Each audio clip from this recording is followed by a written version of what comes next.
L'avenir du climat mondial, c'est nous qui en sommes les acteurs. Tous les secteurs de la société sont connectés et leur évolution peut contribuer à réduire les effets du dérèglement climatique. Chacun a son rôle à jouer, mais lequel ? En France, ce sont les transports qui produisent le plus de gaz à effet de serre. Être acteur du climat, c'est limiter les déplacements avec des véhicules consommant de l'essence ou du diesel, en prenant le train plutôt que l'avion, en encourageant le covoiturage, en favorisant les transports en commun. C'est aussi réduire les transports de marchandises en favorisant les produits fabriqués localement. Pour les courtes distances, c'est se déplacer à pied ou à vélo. L'agriculture est le deuxième secteur le plus émetteur.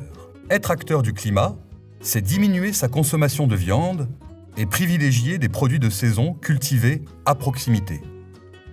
Les agriculteurs aussi peuvent être acteurs du climat, par exemple en limitant l'usage d'engrais azotés et en devenant producteurs d'énergie renouvelable. Les industries peuvent également agir pour le climat en développant des procédés de production moins émetteurs. Être acteur du climat, c'est aussi s'engager collectivement pour la transition énergétique, en diminuant nos consommations, par l'isolation des bâtiments, en développant les énergies renouvelables et en aménageant la ville autrement. Mais ces efforts doivent s'inscrire dans un cadre cohérent.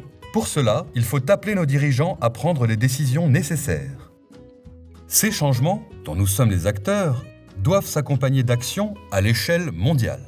Par exemple, rediriger les avantages financiers accordés à l'extraction de charbon, de pétrole et de gaz vers les projets de transition énergétique nous permettrait de construire cet avenir décarboné dès aujourd'hui.